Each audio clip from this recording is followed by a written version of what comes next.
Assalamualaikum warahmatullahi wabarakatuh.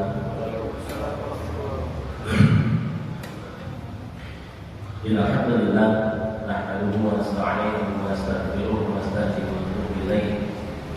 Wa na'udzu billahi min shururi anfusina wa min sayyiati a'malina. Man yahdihillahu fala mudilla lahu wa man yudlil fala hadiya lahu. Asyhadu an la ilaha illallah wahdahu la syarika lahu wa asyhadu anna Muhammadan abduhu wa rasuluh la nabiyya wa la rasul ba'da.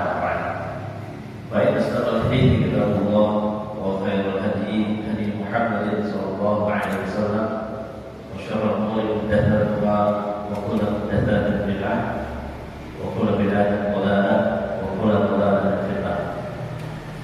Ya hadirin rahimallahu wa iyyakum, usikum wa iyaya bittaqwallah kama qala ta'ala ya ayyuhalladzina amanu taqullaha haqqa tuqatih wa la tamutunna illa wa antum muslimun. Wa filahillah wa iyyakum jamaah salat subuh masih bulan Ramadan yang dirahmati Allah Subhanahu wa taala. Senantiasa kita lanjutkan dengan syukur kita kepada Allah Subhanahu wa taala atas kesempatan pagi hari ini di tempat yang Allah muliakan, fi baitin min buyutillah,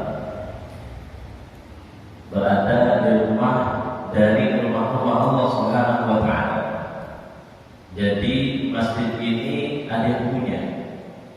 Yang punya adalah Allah Subhanahu wa taala. Tidak ada istilah masjid diambil orang, ya. Tidak ada istilah masjid diambil satu kelompok dan lain sebagainya. Yang ada adalah yaquluna masajidallah, itu orang-orang yang memakmurkan masjid-masjid Allah Subhanahu wa taala. Ya. Bahkan dalam Allah Subhanahu wa taala innama yaqulu masajidallah, tidak ada yang memakmurkan masjid-masjid Allah Subhanahu wa taala kecuali orang-orang yang beriman kepada Allah Subhanahu wa taala. Nah, ini merupakan sebuah pelajaran bagi kita bahwasanya masjid itu akan makmur ketika berada di tangan orang-orang yang iman yang benar kepada Allah Subhanahu wa taala.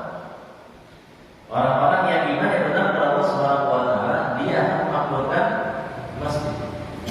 Dan cara memakmurkan masjid ada dua.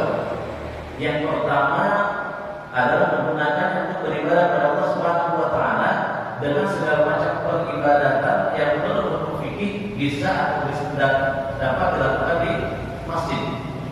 Tidak semua ibadah bisa dilakukan di masjid, ya, tapi banyak ibadah bisa dilakukan di masjid. Ya.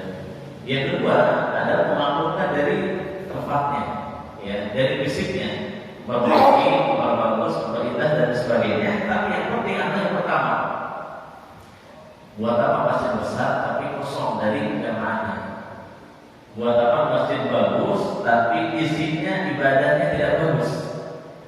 Buat apa masjid itu luas tapi yang mengisi adalah orang-orang yang dadanya sempit?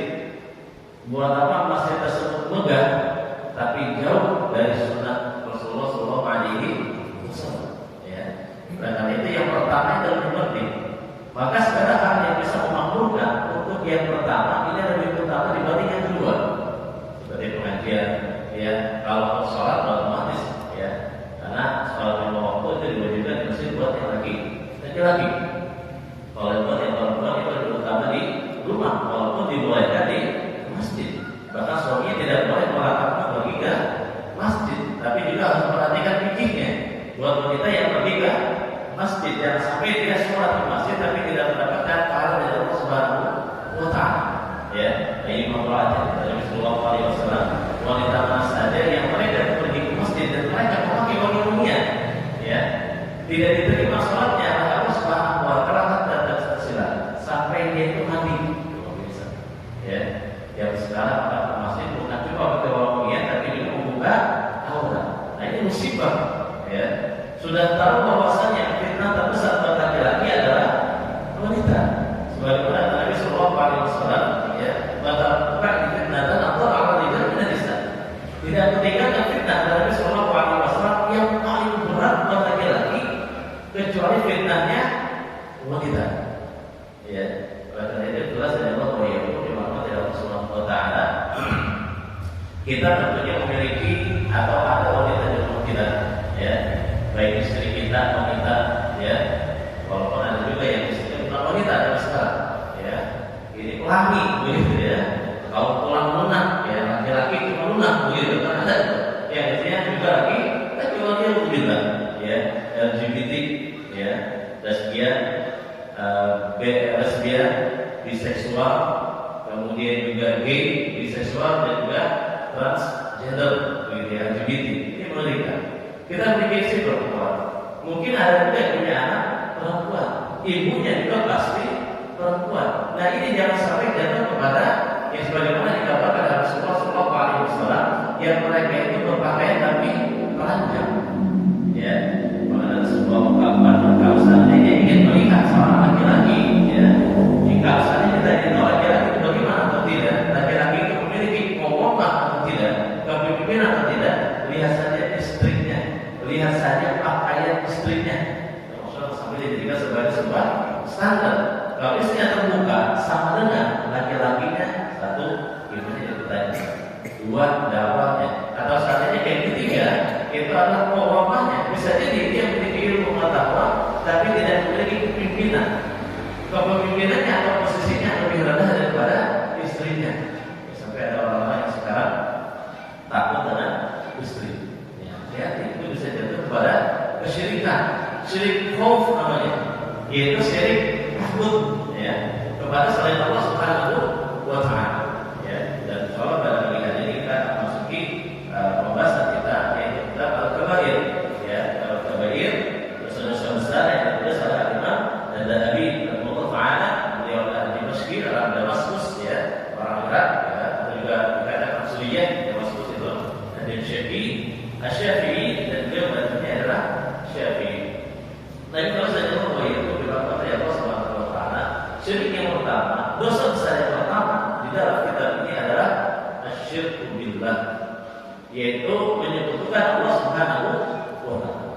Menyebutkan Allah Subhanahu wa Ta'ala sebagaimana dikatakan oleh Syekh Muhammad bin Wahab At-Tamimi rahimahullah taala, ya. Ini kalau dia nanti memahami namanya ini, gitu ya, namanya merujuk kepada kitab beliau, ya, yaitu kitab tauhid. Sebagaimana tauhid itu dibagi menjadi tiga, ya, pembagian tauhid itu macam-macam, ya, ada beberapa cara. Ini kalau kita lihat secara dalil khusus nggak ada. Ini pembagian para ulama, ya. Tauhid itu dibagi menjadi tiga: tauhid rububiyah, dan juga asma wa sifat. Ya, tauhid rububiyah yaitu mengetahui Allah Subhanahu wa Ta'ala dalam Rabb-Rabbannya Allah Subhanahu wa Ta'ala. Ya, bagaimana meyakini bahwasanya Allah yang menciptakan segala sesuatu, Allah Subhanahu wa Ta'ala yang memberi rezeki dan sebagainya. Ini yang pertama. Yang kedua, ya, adalah tauhid uluhiyah, tauhid dalam peribadatan. Jadi kalau seandainya kita beribadah, itu harus ditauhidkan kepada Allah Subhanahu wa Ta'ala, harus disatukan tujuannya, itu hanya untuk Allah Subhanahu wa Ta'ala. Kalau tujuannya ada dua, itu namanya syirik. Misal kita sholat, melaksanakan sholat subuh, ya, rakaatnya alhamdulillah sama di seluruh dunia, jumlah rakaatnya dua, ya, alhamdulillah tidak ada perbedaan, ya. Yang beda ada yang kunut, ada yang tidak. Bedanya itu saja. Di seluruh dunia di dalam sholat subuh fikihnya cuma itu aja perbedaannya, ya. Sholat subuh sama-sama dua rakaat, ya. Cuma ada yang pakai kunut dan juga ada yang tidak kunut. Di satu sisi ada yang pakai kunut ketika saat itu saja, atau ketika menimpa suatu masalah pada dirinya sehingga dilaksanakan kunut nazilah atau maksudnya kunut nazilah. Yang satu lagi mau keadaan damai, mau keadaan senang, mau keadaan sepi dan sebagainya, dia tetap kunut. Namanya kunut subuh, ya. Beda-beda dalam sholat fikih. Kita tidak mengalami perbedaan, yang kita sholat ini persamaannya. Karena di Indonesia, ya, di Indonesia ini tidak jauh-jauh mungkin kita, ya, berada di Indonesia. Tapi kalau kita katakan di Indonesia saja, ya, ini perbedaan mazhab ini menjadi sebuah modal utama untuk ketidakcocokan, gitu ya, untuk tidak bareng, untuk tidak sama, untuk tidak bersatu, ya. Pada madhab itu banyak, ya. Madhab tidak cuma 4, ya. Madhab, imam madhab, banyak imam madhab, ya. Tapi jangan lupa mau sekarang lagi ramai pembahasan, ya, itu fikih 5 madhab, ya, fikih 5 madhab. Yang empat kita mafhum, tahu, orang Indonesia mengerti. Madhab Imam Malik, madhab Imam Murni yaitu Imam Malik yaitu Imam Syafi'i, madhab muridnya lagi Imam Syafi'i yaitu Imam Ahmad, dan yang satu lagi adalah madhab Imam Abu Hanifah atau Hanafi, gitu ya. Sekarang ada lagi madhab Syiah. Ini hati-hati. Syiah sudah mulai melakukan beberapa kajian teoritis yang terkait fikih 5 madhab. Yang satu lagi Syiah. Dan kalau sudah Syiah bahaya, mengerikan. Kesedihan yang luar biasa banyak terjadi pada Syiah. Nanti kita bahas ya di sana. Di rumah itu ada satu file khusus, satu folder khusus yang membahas tentang Syiah, baik kitab-kitabnya, buku-bukunya, artikelnya, video-videonya tentang Syiah dan kesesatannya, dan juga dialog antara ulama Sunni atau Sunnah wal Jamaah dengan Syiah. Kalau kita dari kegiatan, itu masih ada sekarang. Dulu pernah mendalami sedikit ya tentang Syiah. Dan jelas itu bahwa yang punya orang dari Allah Subhanahu Wa Taala terkadang dikarenakan madhab berbeda madhab ini menjadi sebuah perpecahan. Padahal madhab ini adalah karunia Allah Subhanahu Wa Taala. Ya. Dan madhab itu rata-rata para ulama yang memeluknya. Ya. Dengan bagai mengatakan Al-Maliki, dalam bagai mengatakan Asy-Syafi'i, begitu ya. Kemudian juga Al-Hambali dan sebagainya. Ketika mereka bertemu, tidak ada perpecahan di hati mereka, karena semuanya menunjukkan semua dari perbedaan mereka itu di dalam pendalaman masalah ibadah kepada Allah Subhanahu Wa Taala. Ya, ini hanya untuk Allah Subhanahu Wa Taala. Ketika didapati perbedaan dan di situ ada pendapat yang lebih kuat, mereka dengan bangganya mengatakan, sebagaimana berkata Imam Syafi'i dan juga perkataan yang lainnya, "Idza shahhal hadits fa huwa madhhabi." Kata Imam Syafi'i, kalau ada hadis yang sahih, itu madhab saya. Jadi kalau kita mengaku madhab kita Syafi'i dan kita menemukan hadis sahih yang di situ jelas kesusahan hadisnya dan di situ dijelaskan bagaimana tata caranya dalam peribadatan, maka disitulah kita mengetahui dari Allah Subhanahu Wa Taala dalam uluhiyahnya dan kita madhabnya Syafi'i. Ya. Dan jemaah dari Allah Subhanahu Wa Taala ini tauhid dalam uluhiyah, yaitu peribadatan kepada Allah Subhanahu Wa Taala. Kemudian yang ketiga adalah tauhid asma wa sifat, yaitu tauhidan di dalam nama-nama dan sifat-sifat Allah Subhanahu wa Ta'ala yang sekarang banyak diperdebatkan dan dijadikan sebagai bahan pelecehan bahkan, atau bahkan dijadikan bahan olok-olokan, atau bahkan dijadikan sebagai perpecahan yang besar. Bisa bagaimana Allah Subhanahu wa Ta'ala mengkhabarkan, menggambarkan secara otomatis yang menetapkan dirinya, yaitu Ar-Rahman 'alal 'arsy istawa, yaitu Ar-Rahman bersemayam di atas arsy. Ya. Ar-Rahman 'alal 'arsy istawa. Allah Subhanahu wa Ta'ala bersemayam di atas arsy. Ya. Wa 'arshuhu 'alal ma, dan arsy Allah Subhanahu wa Ta'ala berada di atas air. Dan arsy Allah Subhanahu wa Ta'ala itu berada di langit. Tsumma stawa ila as-samaa'i fasawwahunna sab'a samaa'a. Kemudian Allah Subhanahu wa Ta'ala pergi atau naik ke langit, ya, dan bersemayam di sana, al-istiwa. Di sini sudah dikatakan maklum bersama, al-istiwa maklum, sebagaimana perkataan Imam Malik, ya, wal kaifu majhul, ya, wasfa'al anhu bid'atun, ya, kata Imam Malik, itu wal kaifu majhul, bagaimana kita tidak tahu, tapi bersemayamnya maklum. Allah itu bersemayam di atas arsy, ya, Allah bersemayam di atas arsy. Kita juga memperselisihkan masalah ini. Ya, kalau ada perbedaan pendapat, saya akan dikaji secara ilmiah. Dan yang mengkaji salah satunya ketika terjadi perbedaan jangan orang awam, tapi orang-orang yang berilmu di situ. Kita sudah sangat rindu ya dalam bagaimana kedekatan para ulama walaupun beda madhab, beda pandangan di dalam satu masalah. Mereka bertemu dalam kehangatan. Mereka berbeda dalam kecintaan Allah Subhanahu wa Ta'ala. Mereka berbeda di dalam fikih mereka atau bahkan ketauhidan mereka, tapi mereka membicarakannya hangat dan panas. Beda ya. Panas dengan hangat itu beda. Hangat itu Anda malas dekat dan berbicara sama-sama mencari kebenaran. Zaman sekarang perbedaan bukannya pembicaraan bukan hangat tapi panas. Di sini menyesatkan, di sini mengatakan dengan pemikiran, saya mengatakan bodoh dan sebagainya begitu ya. Nah ini jelas ya Allah ya. Ketika ketauhidan yang ketiga, ya, pada Allah Subhanahu wa Ta'ala dan rububiyahnya maka kesyirikan juga bisa terjadi pada tiga ini. Ya. Kesyirikan terjadi pada tiga ini. Yaitu syirik dalam rububiyah Allah Subhanahu wa taala, syirik dalam rububiyah Allah Subhanahu wa taala, dan juga syirik dalam asma wa sifat pada Allah Subhanahu wa taala. Nanti kita akan bahas satu persatu ya. Kemudian Allah Allah Subhanahu wa taala, kita akan rinci, tapi sebelum itu kita akan menilai atau melihat bagaimana Imam Al-Zahabi rahimahullah taala beliau mengutip beberapa dalil terkait tentang dosa yang besar yang pertama. Ya, dicatatkan pertama menunjukkan besarnya juga nomor pertama. Ini dosa besar yang paling besar. Ya. Karena Allah Subhanahu wa taala sebagaimana dinukil oleh beliau kita Imam Al-Zahabi rahimahullah taala kitab Al-Kabair adalah dalam surat An-Nisa ayat 48. Allah Subhanahu wa taala berfirman, "Inna Allaha la yaghfiru an yushraka bihi wa yaghfiru ma duna dzalika liman yasha." Ya. Dan Allah Subhanahu wa taala sesungguhnya Allah, ya, Inna Allaha la yaghfiru, tidak akan mengampuni, ya, an yushraka bihi, orang-orang yang menyekutukan Allah Subhanahu wa taala, atau tidak akan mengampuni dosa menyekutukan Allah Subhanahu wa taala. Ini paling penting. Kalau seandainya Allah sudah berbuat syirik, tidak akan diampuni dan tidak akan mungkin dia mendapatkan karunia Allah Subhanahu wa taala abadan selamanya. Ya, karena ini alam yang paling lama. Alam akhirah, namanya akhirah. Ya, secara bahasa akhir. Benar ya? Akhirat bahasa kita begitu. Ini alam akhir, sudah akhir itu. Buat masa kehidupan manusia, ya, dari alam ruh dan kemudian juga alam akhir, alam dunia, kemudian juga alam kubur, ya. Begitu juga setelahnya adalah alam akhir itu selesai. Ini sebagaimana yang dimaklumi ketika Allah Subhanahu wa taala berfirman dalam surat At-Takatsur, ya. Alhaakumut takatsur, ya. Mereka itu bermewah-mewah atau berbanyak-banyak harta, ya.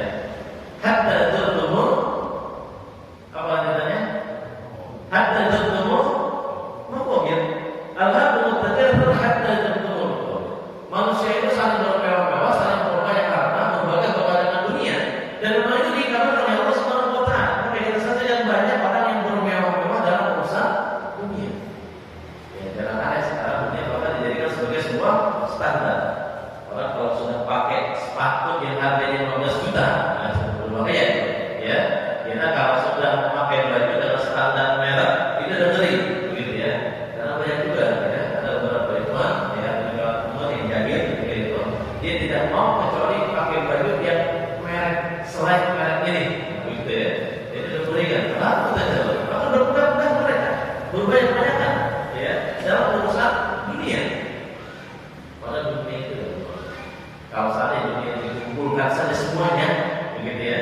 Kalau seandainya dunia ini dan fisiknya itu diberikan kepada kita, itu tidak jauh lebih besar dibandingkan ketika kita melaksanakan sholat subuh, sholat kemudian subuh. Ya, rakaat al-fajr itu yang tidak dunia wa fiha, begitu ya. Tadi kita, ya, sebelum subuh kita sholat dulu 2 rakaat, kemudian itu di rumah. Memang sholat sunnah itu kita hanya di rumah, ya. Tapi memang ada beberapa masjid yang kalau kita sholat sunnah di rumah, kemudian kita pergi ke masjid, masjid sudah telat, bisa jadi begitu ya. Tapi banyak juga yang mengerjakan di masjid itu tidak mengapa, karena ada tidak ketinggalan di dalam sholat jamaah. Karena melaksanakan sholat rawatib, sholat sunnah rawatib di rumah, itu hukumnya sunnah, dan ikut melaksanakan sholat wajib bersama imam di masjid, itu hukumnya wajib. Maka menyempurnakan yang wajib lebih utama daripada mengerjakan yang sunnah. Ya sudah, apa dikerjakan di masjid, ya.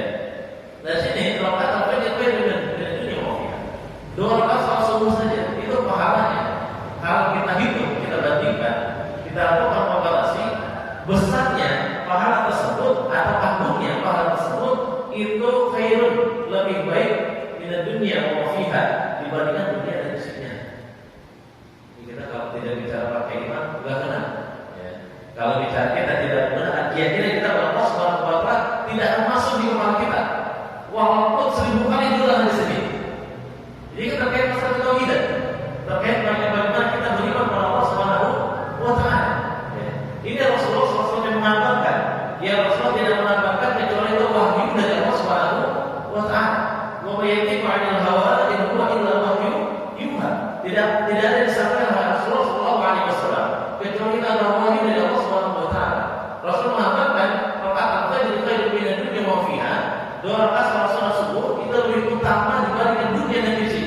prakteknya ya sholat sunnahnya. Sholat sunnahnya ditinggal gara-gara untuk mengejar dunia.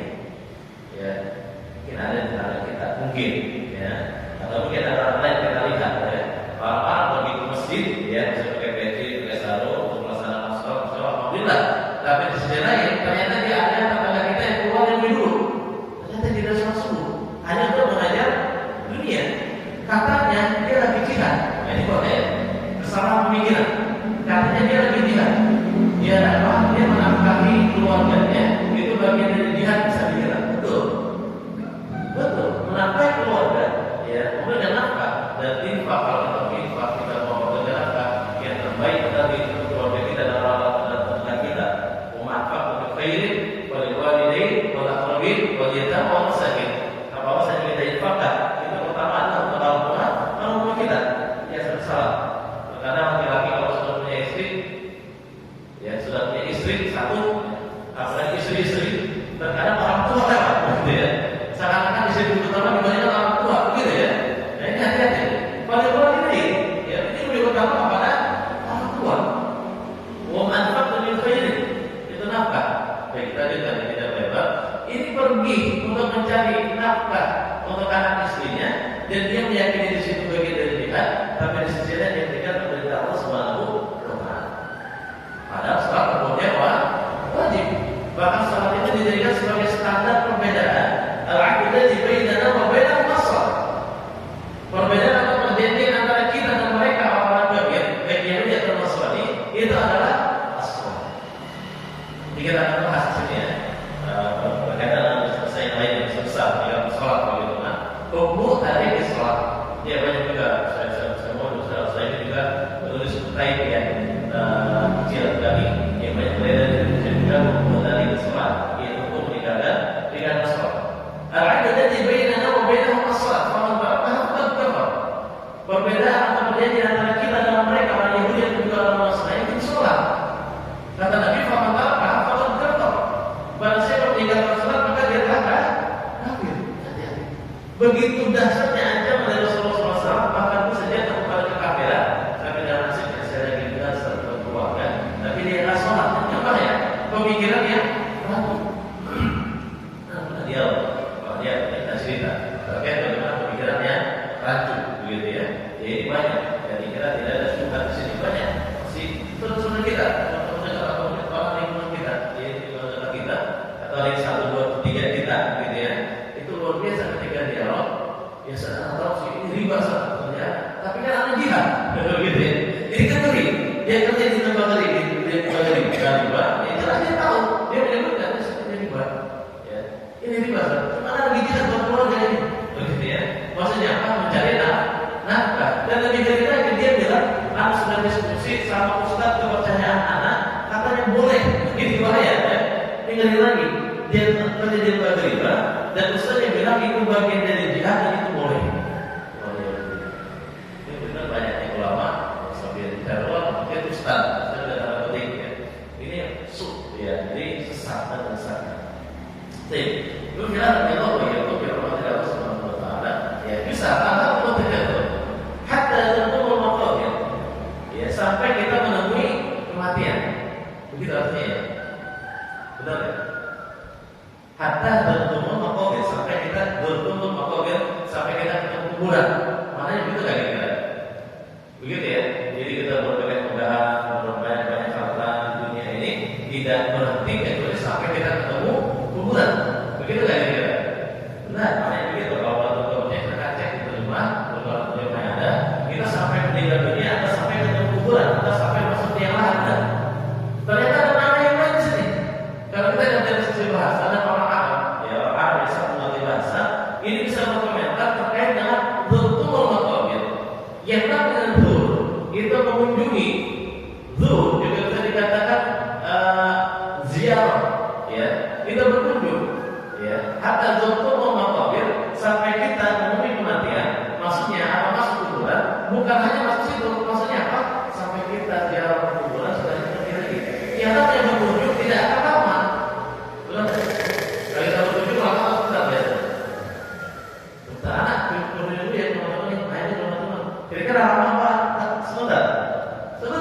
menunjukkan kata tertentu maqabir ini isyarat bahwa setelah kuburan akan ada alam yang jauh lebih lama dibanding kuburan.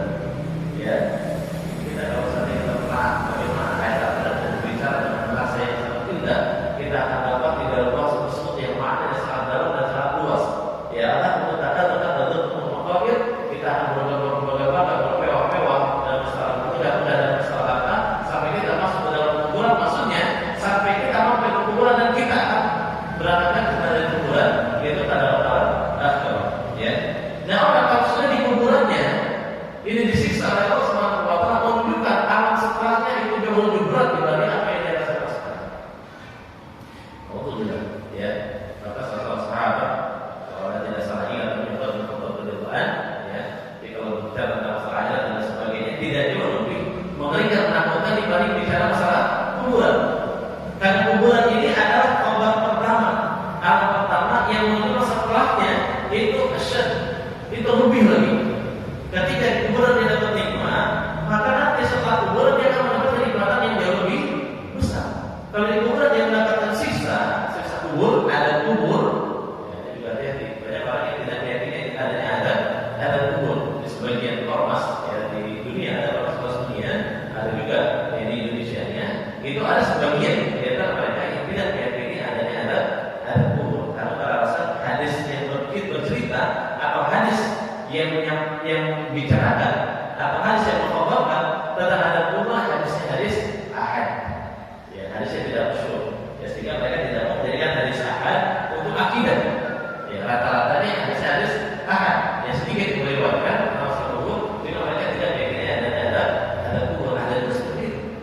Ya, kalau kita alhamdulillah ya sampai dijadikan sebagai judul-judul di dalam majalah-majalah tanda petik atau film-film, ya. Ada kubur buat pelaku riba, begitu kan? Ada kubur buat yang suka gibah, begitu kan? Ada kubur buat yang suka dan sebagainya. Sampai ada majalah-majalah yang mengerikan karena ada kubur. Ini tidak terlalu begitu juga begitu, gitu ya. Dan perasaan yang Allah ya, firman dari Allah Subhanahu wa taala, "Inna Allaha la yaghfiru an yushraka bihi wa yaghfiru ma duna dzalika liman yasha." Sesungguhnya Allah tidak akan mengampuni dosa syirik atau kepada Allah Subhanahu wa taala, dan Allah Subhanahu wa taala akan mengampuni dosa selain syirik. Menunjukkan apa? Dosa di sini bertingkat-tingkat. Sama-sama dosa besar ya, sama-sama dosa besar. Tapi dosa besar itu bertingkat. Bahkan dosa besar itu macam-macam. Ya, dosa besar itu bertingkat dan dosa besar itu macam-macam. Ini ayat pertama dikutip oleh Al-Imam An-Nawawi rahimahullah taala dalam menjelaskan bahwasanya dosa besar yang pertama, ya, itu adalah menyebutkan Allah Subhanahu wa taala.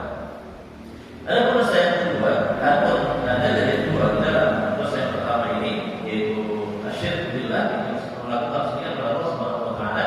Lalu surat Al-Maidah ayat yang kedua Allah Subhanahu wa taala berfirman, "Innahu may yusyrik billah faqad harrama Allahu 'alaihi al-jannah wa ma'wahu an-nar." Ya. Allah Subhanahu wa taala berfirman, sesungguhnya barang siapa yang menyekutukan Allah Subhanahu wa taala, may yusyrik billah faqad harrama Allahu, maka sungguh Allah Subhanahu wa taala telah mengharamkan 'alaihi al-jannah, bagi orang yang menyekutukan itu surga. Jadi orang yang menyekutukan Allah Subhanahu wa taala, orang kemusyrikan atau orang yang disebut dengan musyrik, ya, perbuatannya atau sifatnya itu adalah syirik, tapi dalam makna bahasa Arab bukan bahasa Indonesia. Kalau saya beda dari mana ya? Ini punya tetangga syirik banget, begitu ya. Beda di Indonesia sudah beda ya. Hati-hati, syirik yang itu beda dengan syirik yang ini. Walaupun sama-sama syirik. Ya. Kalau saya bilang syirik itu iri tapi bahasa Arabnya hasan, begitu ya. Hasan itu kan mengerikan juga. Kalau kita kaji, kalau biasa ya hasan, ya. Jadi kita tidak terlalu berapa. Ini syirik menyebutkan Allah Subhanahu wa taala beda dengan syirik bahasa Indonesia yang salah mengatakan. Syirik bahasa Indonesia itu hasan, ya. Tetangga dan tetangganya dia kepanasan, misalnya begitu, ya. Tetangga mendapatkan harta tambahan, tetangga iri, pengen juga kayak gitu, atau bahkan ada usaha untuk menghilangkan harta tersebut atau harta tersebut. Ini syirik yang maknanya adalah hasan bahasa Indonesia. Di sini syirik, musyrik maksudnya adalah menyekutukan Allah Subhanahu wa taala, baik dalam rububiyahnya, uluhiyahnya, dan asma wa sifatnya. Ya, itu umpamanya syirik bila pada Allah 'alaihi wa sallam. Kalau orang sudah menyekutukan Allah, pasti surga baginya. Selesai urusannya. Ya, kalau sudah syirik, selesai urusannya. Tidak akan bisa diharapkan dia masuk ke dalam surga Allah Subhanahu wa Ta'ala. Wa ma'ahum nar. Kalau seandainya Allah berhenti di sini saja, udah jelas orang yang diharapkan surga atasnya pasti masuknya ke mana? Neraka ya. Jelas ya. Kalau orang sudah tidak masuk surga, pasti dia masuknya ke dalam neraka. Mana ada penjelasan bagaimana tentang ashabul a'raf, orang yang berada dalam surga juga neraka. Tapi pemahamannya bisa begitu, ya. Tadi kita bisa jelaskan di dalam tafsir ini, ya. Karena adalah ashabul a'raf, ada tentang surga, ada tentang neraka, begitu ya. Kita tidak berbanyak di sini. Ya jelas di sini Allah Subhanahu wa Ta'ala sudah memberikan isyarat. Allah Subhanahu wa Ta'ala faqad haramallahu 'alaihi al-jannah. Maka diharapkan surga pada orang tersebut. Apa yang kita harapkan di kehidupan dunia ini kalau tidak mengejar surga Allah Subhanahu wa Ta'ala? Kalau kita juga mengaku cinta kepada Nabi sallallahu alaihi wasallam, juga pasti kita mengejar surga Allah Subhanahu wa Ta'ala. Bahkan kalau dalam ibadah saja kita tidak mengharapkan surga, tidak mengharapkan pahala dari Allah Subhanahu wa Ta'ala, itu bisa tidak bermakna ibadah tersebut. Sebagaimana kita dengar bahwasanya hadis tentang di bulan Ramadan, ya sebagaimana Nabi sallallahu alaihi wasallam, "Man shoma Ramadan imanan wa ihtisaban." Ya, iman dan juga ihtisab. Ihtisab ini ibarat siapa yang berpuasa di bulan Ramadan dengan dasar keimanan kepada Allah Subhanahu wa Ta'ala, wa ihtisaban dan berharap pahala di situ. Ada keinginan di situ. Berharap pahala dari Allah Subhanahu wa Ta'ala sebenarnya berharap surga. Ya. Dia waqtu wajh Allah. Dia mencari wajah Allah Subhanahu wa Ta'ala. Tidak bisa dilihat wajah Allah Subhanahu wa Ta'ala di dunia ini. Tidak mungkin bisa. Dan tidak mungkin bisa wajah Allah Subhanahu wa Ta'ala dilihat di akhirat kecuali di dalam surga. Ini kenikmatan yang paling besar. Ya. Ini karena kalau kita tidak bicara sekali lagi agama ini, ketika kita bicara tauhid, kebanyakan bicara masalah iman. Ya. Bicara tentang bidan ini bicara masalah keimanan dan kepercayaan kita. Bicara masalah keyakinan. Kalau soal iman cuma ada di sini, belum ke sini itu belum kuat. Bahkan iman itu di sini adanya. Ya. Tidak ada. Sebelah sini sudah apa gitu, tempat di situ, ya. Tempat itu haruna, ya. Tahu dari sini, biasa sampai wujud dan beliau, ya. Jadi kalau sekarang kita berbicara kenikmatan, kita sulit memahami kenikmatan yang paling tinggi adalah memandang wajah Allah Subhanahu wa Ta'ala di surga. Ya. Kita di dunia mengejar pakaian bagus, di surga pakaian kita luar biasa. Kita di rumah ingin rumah bagus, dari semen, ya dari pasir, gitu kan. Keadaannya dindingnya itu di granit, tidak pakai marmer. Di sana itu terbuat dari intan dan mutiara. Wah, ini mana yang luar biasa. Di sini kita mendapatkan hidup perempuan, ya, satu alhamdulillah, dua mulai susah, tiga apalagi banyak yang nggak berani, gitu kan. Di sana 72 orang lebih. Istri kita menjadi bidadari, bidadari, dan kita juga bisa mendapatkan tambahan bidadari. Ya, tapi itu semua kalah. Kopi dari hati, dari hati, macam-macam kopi, ya. Itu macam kopi, susu juga demikian, madu demikian, di sana sungai, ya. Sungai madu, sungai susu, sungai arak, luar biasa. Mau menikmati apa lagi? Tapi itu semua karena dibanding memandang wajah Allah Subhanahu wa Ta'ala. Kalau yang mau saya katakan dari mata, itu berada di mata kita. Jadi mata ini, ya, mata ini kenikmatan yang besar Allah Subhanahu wa Ta'ala berikan. Bahkan kenikmatan terbesar yang ada di surga juga menggunakan mata, yaitu memandang wajah Allah Subhanahu wa Ta'ala. Itu bisa bayang bagaimana nikmatnya. Kalau bisa semua kepala kenikmatan yang ada di surga dibanding dengan kenikmatan memandang wajah Allah Subhanahu wa Ta'ala. Tidak bisa kita bersama kecuali dengan iman. Ya.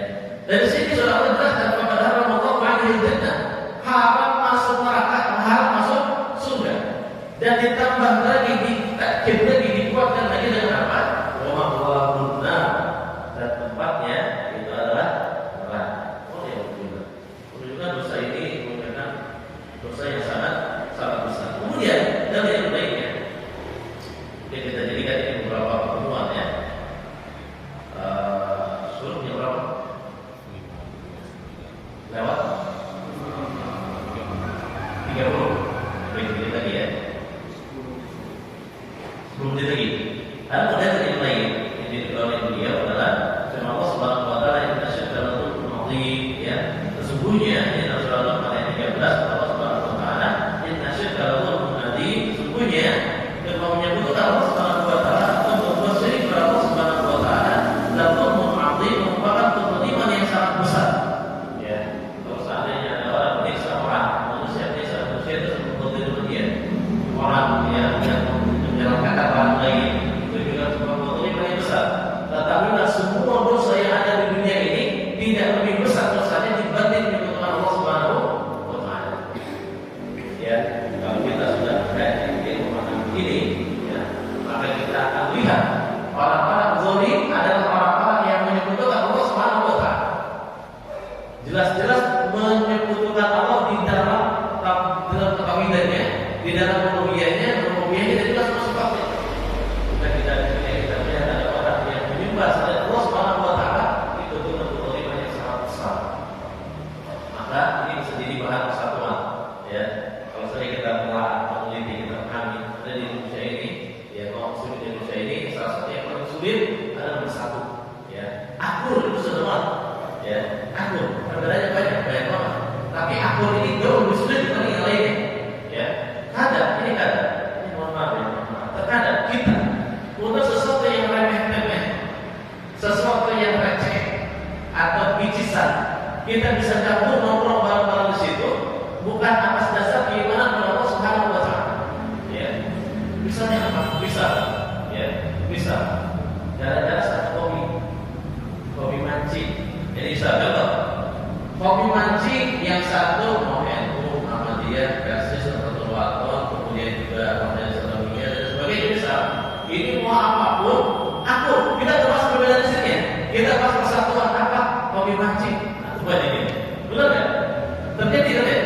Gara-gara satu hobi dia bisa akur di situ. Tapi hobi yang mancing mancingnya gitu kan? Mancing mana-mana dia sekarang orang mancing kebanyakan orang karena butuh ikatnya. Benar ya? Bahkan ada sesuatu yang di luar logika, dia beli ikannya dikawin, dilepas lagi di air, kemudian dia mancingin, ya Allah, untuk membuatir dia sekarang ya. Ternyata cuma waktu yang membuatir dalam melakukan kegiatan, banyak pembubadiran yang lain. Ya, kalau kita melihat kurikulum Jawa Sedara di dalam pendidikan, itu juga banyak sekali kurikulum yang membubadir. Ini sekarang membuat tulisan, ya. Salah satu yang sering terlalu di dalamnya, adil begitu saja nanti terus ikut adil memikirkan, ya sekarang kurikulum yang luar biasa membubadir. Ya, orang Indonesia kita bicara Indonesia, kaum muslimin dan kita bicara tentang Islam. Ketika bicara tentang Islam kita tidak bicara Indonesia saja. Berarti itu sebuah konsep religi keagamaan, ya. Di dalam Islam kita sudah melihat bagaimana sejarah yang luar biasa. Gemilang, ya. Rata-rata di Indonesia beliau untuk buat kemarin disampaikan sampai ada sebutkan hukumnya untuk menekankan lagi, gitu ya. Sebagai awal itu ikut majelis dan Rasulullah paling masuk usia 8 tahun, ya. Kami bertemu dia usia sekarang berapa tahun? 10 tahun, ya. Kalau kita kenal Zubair bin Awwam, itu menjadi salah satu panglima besar, ya, di Islam, ya. Di panglima siapa? Kita ada lupa. Dia menjadi panglima besar. Zubair bin Awwam ikut ngaji bersama Rasulullah. Itu lebih kecil 2 tahun dibanding ini. Dari anak, kami punya hasil ya. Kita tak begitu.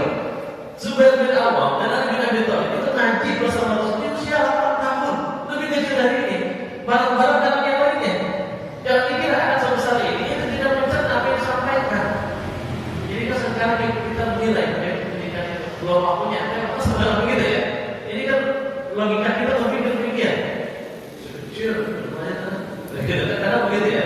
Ya Allah, Zubair bin Awwam ikut majelis Nabi di dalam Akom, ya itu usia 8 tahun. Karena sekarang kalau dia usia ngapain bersih pulang gitu ya. Itu menunjukkan kualitas anak dari zaman Nabi ikut ngaji. Kualitas anak sekarang sholat aja nggak sholat di masjid begitu. Kualitas anak mubazir, betul mubazir.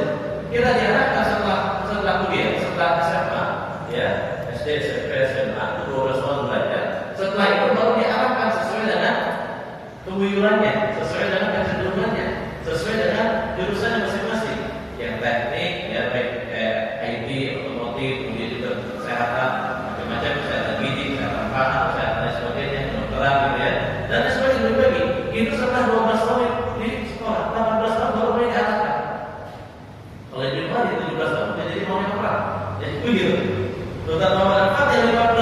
udah jadi gubernur.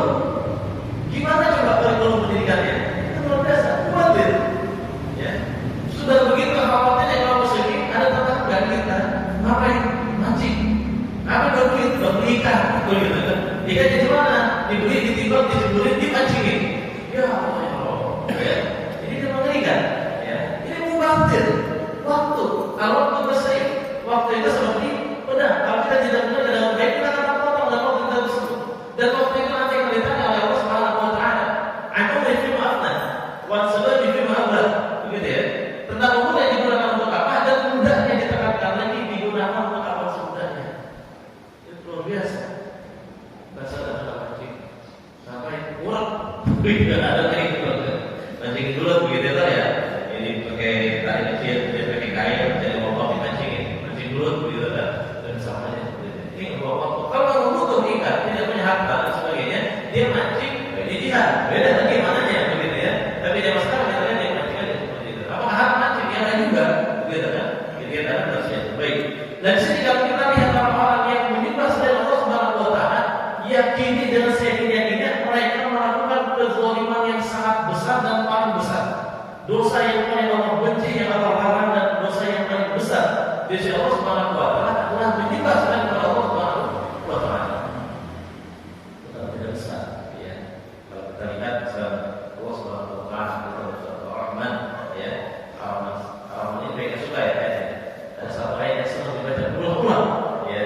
Bagi ayat rabbikuma tukadziban, ya. Ini bahasanya luar biasa, indah bahasa Al-Quran.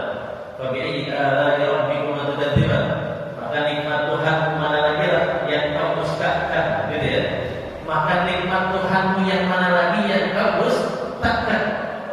Dikasih semuanya. Usia Allah yang kasih, ya. Kemudian harta Allah yang kasih. Kemudian rumah, tempat tinggal, kendaraan, istri, semua Allah yang kasih. Ya, semua itu untuk mendukung kita beribadah kepada Allah Subhanahu Wa Taala. Ya. Tapi dalam itu semua, mereka masih tidak mau menerima Allah Subhanahu Wa Taala. Bagi ayat yang bikin betul. Nikmat Tuhan mana lagi yang harus takkan? Menunjukkan apa?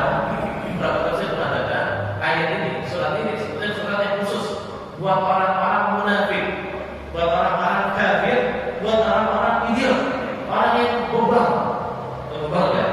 Susah banget diajarin kecuali berulang-ulang gitu. Jangan kalau kita suka surat ini kita masuk juga, jangan begitu ya. Kalau juga nanti tolong ya. Kita menyenangi karena bukan bahasa yang sangat mudah dan sebagainya gitu ya. Dan sebagainya. Ar-Rahman ya. Begitu namanya Allah Subhanahu Wa Taala sampai berbicara kepada orang yang bebal sekalipun masih disabari. Jangan mengulang-ulang kata ini. Ya. Bagi ayat rabbikuma tukadziban, nikmat Tuhanmu yang mana lagi yang kamu dustakan, diulang-ulang beberapa kali menunjukkan kalau seandainya ada orang parah pembunuhannya, ya hilang harusnya. Diulang-ulang oleh Allah Subhanahu Wa Taala. Pak apakah ini? Pak apakah sadar? Pak apakah ini? Pak apakah itu begitu diulang-ulang ya untuk menyadarkan kita. Kalau masih tidak sadar juga, kita masih akan menzaliman, bahkan menzaliman besar-besar, yaitu menunjukkan Allah Subhanahu Wa Taala itu tidak. Ya. Inna syirka la dzulmun adzim. Sesungguhnya ya kesyirikan ini merupakan dosa yang sangat besar. Jadi kalau seandainya ada orang yang berbahasa dengan Allah Subhanahu Wa Taala, itu dosa yang paling besar di semua di atas dosa-dosa yang lain. Kalau seandainya ada orang melakukan dosa di bawah itu, maka masih kita bisa harapkan kita maksudnya. Ada tetangga kita, kalau kita sedang bersolat, kita syukuri dan dia tidak menyebutkan Allah Subhanahu Wa Taala, maka kita dekati dia. Kalau misalnya kita mumpul gara-gara pecinta salat, gitu ya, pecinta salawat, pecinta salat, pecinta haji, pecinta apa lagi, kita kumpulin, kita belajar gabung bareng di situ. Jangan atas dasar mancing bisa akur, atas dasar sepeda goes begitu ya, bisa akur, ya, bahkan tanpa memandang ras, suku, bangsa dan agama, begitu bisa akur, atas dasar touring bisa akur, misalnya, atas dasar yang naik gunung dia bisa akur, tapi atas dasar haji tidak bisa akur, itu masalah. Atas dasar sholat kita tak bisa akur, ini kan masalah.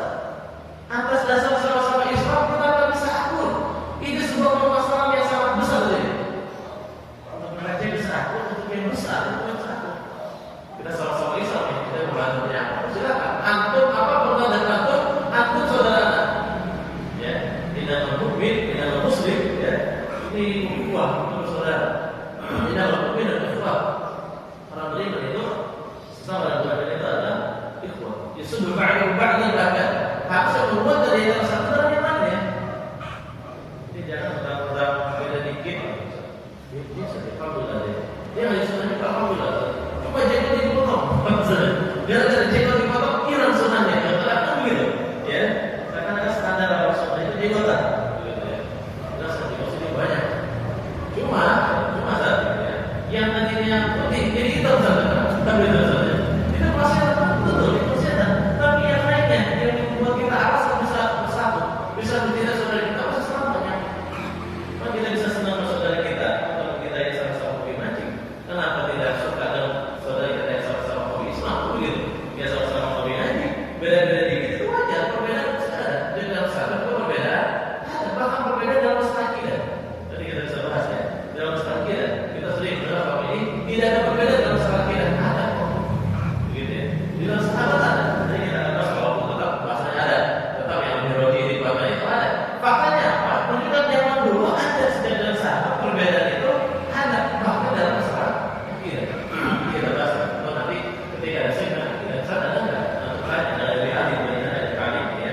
Itu perbedaan para sahabat dalam masalah akidah. Itu ketika diteliti itu pasti ada sangat banyak sekali perbedaan dalam masalah akidah. Itu dalam masalah orang yang ada dalam kubur, apakah itu benar atau tidak itu sudah berbeda. Baik sahabat yang anak tapi enggak, sahabatnya enggak. Para nabi yang bilang itu perbedaan. Bahkan Nabi Sallallahu Alaihi Wasallam dalam masalah akidah. Enggak satu perbedaan dari masalah betul, apa masalah. Tapi dulu itu terjadi perbedaan, gitu maksudnya. Terjadi perbedaan pada saat dulu dalam diri kita berpecah. Ini sekarang kita susah banget untuk ya, kalau susah banget. Kenapa? Itu beda dikit. Kenapa? Dia kalau doa angkat tangan saja. Ya satu enggak, begitu kan? Nanti orang mengatakan angkat tangan, itu sama-sama doa, begitu maksudnya. Jadi kalau begitu, dia akan benar-benar bersatu. Nah, kalau begitu kita enggak murni nanti Islamnya, tentang Islamnya murni. Akan jadi kalau Allah Subhanahu Wa Taala, ya pasti. Kita berharap untuk mengerjakan yang lebih afdal, lebih sahih, lebih benar dan sebagainya. Itu usaha kita. Tapi tidak gara-gara itu kita merendahkan orang lain. Itu tidak sama seperti itu. Bahkan itu merupakan sebuah kesombongan di dalam diri. Ya. Ilmu itu satu sisi. Bahkan Al-Quran menjadi adalah kawannya gitu. Al-Quran saja bisa jadi hujah buat kita atau untuk kita. Ya. Gara-gara Al-Quran kita bisa diadab oleh Allah Subhanahu Wa Taala. Gara-gara Al-Quran kita bisa diadab belajar dari Allah Subhanahu Wa Taala. Itu seperti itu. Ya. Gara-gara satu syariah kita bisa dimuliakan, kita bisa dihinakan. Kalau itu wajib kita kerjakan, jadi pahala buat kita. Kalau itu wajib kita tidak kerjakan, itu bisa jadi ada. Aturan kita ikuti bisa jadi hidayah buat kita. Ketika kita tinggalkan, itu bisa jadi ada buat kita. Begitu ya. Bahkan ilmu juga sama. Ilmu ada pada diri seorang. Kita akan ditanya, ya. Wajib ilmu amil lebih dan terhadap ilmu yang ada padanya, bagaimana dia beramal? Kita tanya-tanya Allah Subhanahu Wa Taala. Maksudnya para berilmu bisa jadi sombong, begitu. Bahkan bisa diajak duluan. Kita tahu bagaimana bisa dan kita dari Rasul yang dibahas tentang bagaimana